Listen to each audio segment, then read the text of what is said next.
आज हम मुजफ्फरनगर की सबसे फेमस और सबसे पुरानी बुक स्टॉल पर आए हैं और उनसे पूछते हैं कि जो डिजिटलाइजेशन के ज़माने में किताबों का महत्व क्या है। तो अभी भी किताबों का कितना महत्व है उनके जीवन में। कैसे हैं सर? सर मेरा नाम दीपक गुरनानी है जी सर। रॉयल पुस्तक भंडार मुजफ्फरनगर। और ये तो जब हम पढ़ते थे तब भी एक बुक स्टॉल था और उसी इतना ही फेमस था जितना आज है। चलिए आप बताइए सर अभी, क्योंकि भैया भी सेम ही है। भैया भी सेम है। चलिए बताइए आप। दूल्हे पतले ऐसे कैसे ही। अच्छा। हम मोटे हो गए ये नहीं, लेकिन मोटे हुए। ये बताइए सर अभी, क्योंकि पहले तो सब लोग ऑफलाइन एग्जाम होते थे, ऑफलाइन किताबें जाती थी, मतलब सब कुछ। तो आज इंटरनेट का ज़माना है, सोशल मीडिया है और कोचिंग भी आजकल ऑनलाइन कोचिंग स्टार्ट हो गया। तो आप क्या समझते हैं कि पढ़ाई में कितना बदलाव आया पढ़ने का तरीके में और उसमें? ऐसा है, कुछ फर्क तो पड़ा है इस चीज़ का भाई। लोगों ने इंटरनेट की तरफ फोकस हुआ है, जैसे कोरोना आया है उससे फर्क तो पड़ा है। लेकिन देखो जो चीज़ गई है, क्या कहते हैं, आप नेट पे गया है बच्चा, वो वापस ऑफलाइन भी आ रहा है। अच्छा, जो ऑफलाइन पढ़ने में बच्चे को सुविधा है, जैसे अगर बच्चा ऑनलाइन पढ़ रहा है तो मुश्किल से 2 घंटे 3 घंटे पढ़ेगा, उसका उठ जाएगा। अगर वो ऑफलाइन पढ़ रहा है तो कम से कम 8 साढ़े 8 घंटे पढ़ सकता है। तो इससे बेटर रही ऑफलाइन। तो इसका मतलब ये है कि मॉडर्न एज में भी किताबों का महत्व है। बिल्कुल जी, उतना ही महत्व है जितना पहले था। हाँ बिल्कुल। किताब से बच्चा पढ़ेगा, अपना और नॉलेज गेन करेगा तो उसे बेनिफिट मिलेगा। सर एक चीज बताइए, आपके बिजनेस पे कुछ फर्क पड़ा पहले से और अब तक के बीच में? लाइनें और खुल गई हैं, कोई दिक्कत नहीं है। अच्छा, नहीं जैसे कहीं है फिजिक्स वाला है या जितने भी कोचिंग सेंटर्स ऑनलाइन भी दे रहे, कोचिंग दे रहे हैं, उनकी बुक ऑफलाइन भी अवेलेबल है, सब ऑफलाइन भी अवेलेबल है। सब अवेलेबल है। अच्छा, एक चीज बताइए, अभी हमारा मुजफ्फरनगर है, जैसे टियर 3 सिटी है हमारा, बड़ा शहर नहीं है, हाँ। यहाँ कोचिंग्स के क्या हुए हैं? कोचिंग में बच्चे इस टाइम आधे हो गए हैं क्योंकि वैकेंसी कोई अच्छी नहीं निकल रही है। मतलब गवर्नमेंट वैकेंसीज निकालने वैकेंसी जब निकलती है तो सीजन होता है, वो अपना फुल चलते हैं। अभी है कि उनके यहाँ आधे बच्चे हैं जो, देखो कोई भी कोचिंग मतलब आपको नौकरी के लिए क्या नाम है, आपको कम से कम भी 1-1.5 साल की तो कोचिंग चाहिए। बच्चा तभी कंसेप्ट, बच्चा चाहता है कि यार 1 महीने वैकेंसी निकली, दूसरे महीने पढ़ के क्लियर हो जाता है। कैसे क्लियर हो जाएगा? दूसरी चीज, छोटा शहर होने की वजह से मेरे ख्याल से यूपीएससी वगैरह के उस लेवल के नहीं बच्चे निकलते हैं सर यहाँ पे। निकलते हैं, लेकिन कोचिंग सेंटर हैं, कोचिंग इंस्टीट्यूट भी हैं यहाँ पे जो यूपीएससी पीसीएस वगैरह ही कराते हैं कोचिंग। अच्छा। सब अवेलेबल है। एनसीईआरटी की जो बुक है, अभी 2-3 दिन पहले ही इन्होंने बोला कि हर साल उसका एडिशन चेंज होंगे, जो कुछ चीजें उसमें ऐड होंगी। हाँ, जो तो अभी तक वो एनसीईआरटी की बुक में नया एडिशन हर साल नहीं आता था। हाँ, अभी तक तो नहीं आता था, लेकिन अब गवर्नमेंट करेगी तो बिल्कुल होगा काम। तो उससे आपको क्या लगता है, जो पिछले एडिशन की बुक्स होंगी उनका क्या होगा?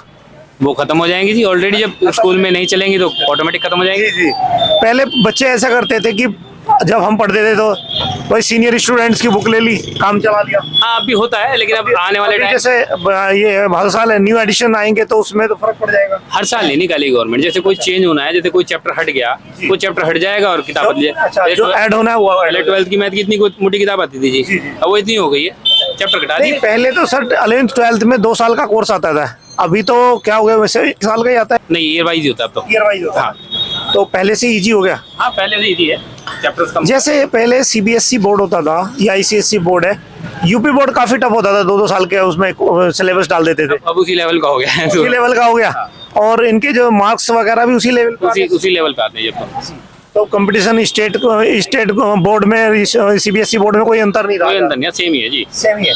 एनसीईआरटी की बुक ही लगती है उन पे भी? हाँ, एनसीईआरटी लगती है उनमें भी, मतलब सब जगह एनसीईआरटी की बुक है? एनसीईआरटी है जी। सर बहुत बहुत धन्यवाद। Welcome sir. किस चीज की बुक्स लेने के लिए आए हैं? सर मैं बीएड की। बीएड की? हाँ जी। अच्छा, आप तैयारी क्या कर रहे हैं अभी वैसे?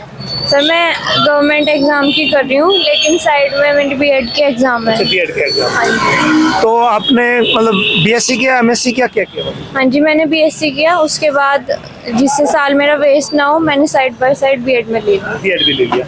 और अभी कौन से कॉम्पिटिटिव एग्जाम की तैयारी कर रहे हैं? एसएससी। एसएससी की? हाँ जी। चलिए, बहुत अच्छी बात है। क्या अभी इससे पहले हो गए, एक बार अपियर हो चुके हैं या अभी फर्स्ट टाइम अपियर है? नहीं, ये मेरा फर्स्ट, मतलब इस साल ग्रेजुएशन हुई मेरी अभी, तो अभी मेरा फर्स्ट अटेम्प्ट First है। attempt। एलिजिबल मैं इस साल ही हुई हूँ।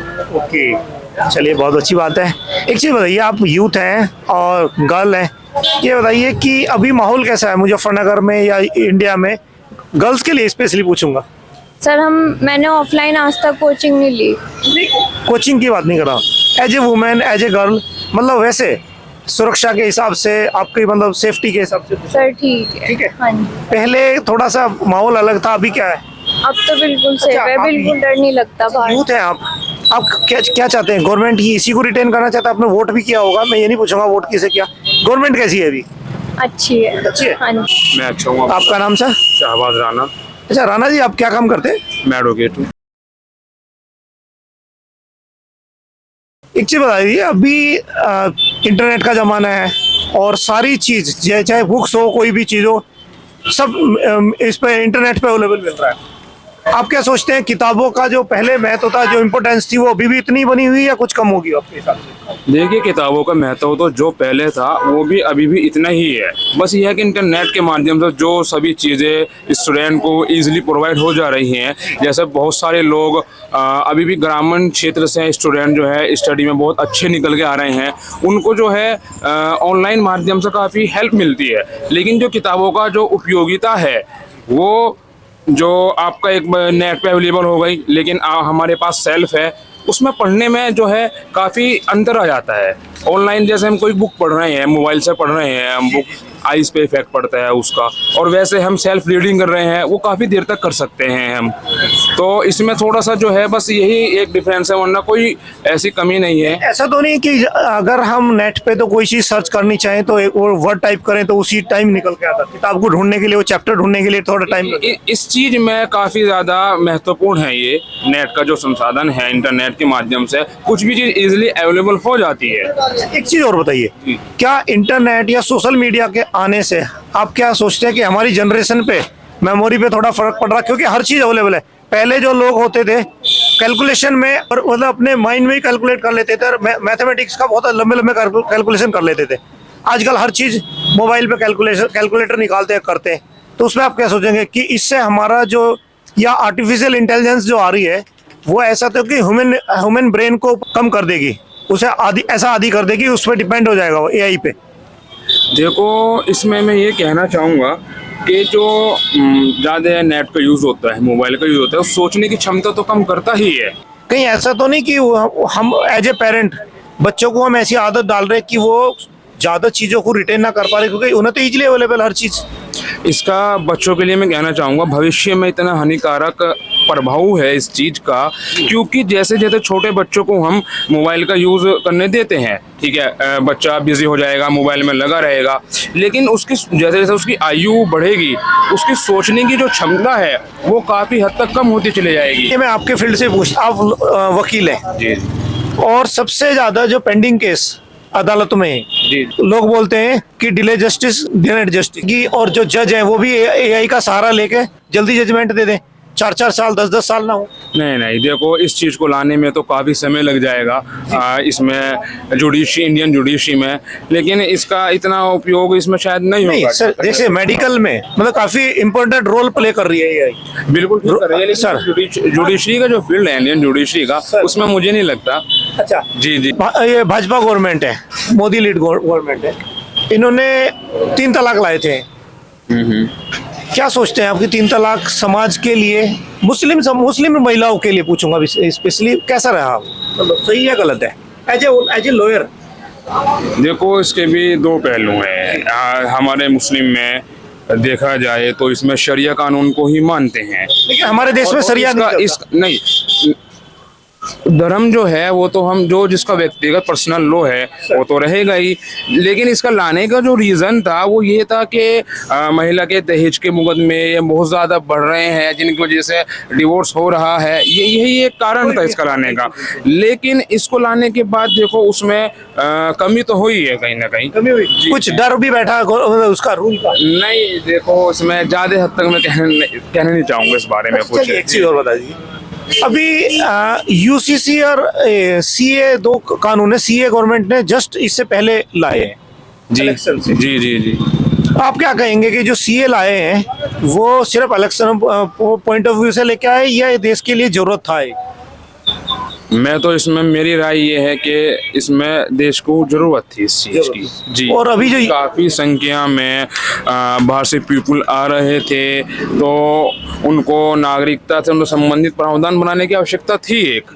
वैसे भी 2014 से पहले जितने आए उन्हीं के लिए है। यस यस यस, उसमें लोग बाग क्या कहते हैं, बहुत हाई उल्ला करते हैं, ये है वो है, लेकिन उसमें अच्छा सर, उसमें नहीं, हाय हुल्ला करने में दो चीज हो सकती है, एक तो पॉलिटिकल पॉइंट ऑफ व्यू से, एक धार्मिक पॉइंट ऑफ व्यू से। तो पॉलिटिकल पॉइंट ऑफ व्यू से तो कुछ ही लीडर हैं जो कर रहे हैं, जी अपोजिशन तो करेगी हर चीज पे, जी जी जी बिल्कुल बिल्कुल। उसने तो चाहे अच्छा हो, कोई जो सत्ता में गवर्नमेंट होगी वो अच्छी चीज लाई विपक्ष विरोध करेगा, बुरी लाई विपक्ष विरोध करेगा, ये तो राजनीति का पहलू है। अच्छा अभी इसके बाद यूसीसी इंट्रोड्यूस करेगी, डेफिनेटली करेगी, क्योंकि उससे पहले उन्होंने उत्तराखंड में कर चुकी। जी जी, उत्तराखंड में हो गई है जी बिल्कुल। अभी सेंटर में अगर यूसीसी आता है और ये इक्वल राइट सबके लिए होते हैं, कानून सबके लिए होते हैं, उसमें आप क्या कहेंगे एज ए लॉयर, बताइए। इसमें सर, इसमें मैं कुछ नहीं कहना चाहूंगा। देखो नहीं सर, ये आप पर्सनल हो जाएगा। नहीं, आपके लिए नहीं, मैं देखिए, मैं आपसे एज ए लॉयर पूछ रहा हूँ सर, वो किसी मतलब आप किसी भी धर्म से बिलोंग करते हैं, मैं उस चीज से नहीं पूछ रहा। सभी के लिए समान कानून, ये तो बहुत अच्छी पहल है। हमारे संविधान की भी ये जी जी जी जी जी जी हमारे जो सुप्रीम कोर्ट ने भी दिया है, कई बार बोला है गवर्नमेंट को। जी, ऑनरेबल सुप्रीम कोर्ट ने भी डायरेक्शन दिए थे इस संबंध में जी। तो अभी वो फर्स्ट जो स्टेट है उसमें उत्तराखंड में अप्लाई हुआ है, और जो सेंट्रल गवर्नमेंट है अभी प्रेजेंट में उसका भी काफी प्रयास रहा है। अब अगर वो रिफिट होती है तो लेके आएगी। अगर नई गवर्नमेंट आती है, वो आए या दूसरी आए, देखते हैं क्या होता है, इस संबंध में कहाँ तक जाते हैं। चलिए, thank you sir, so nice of you.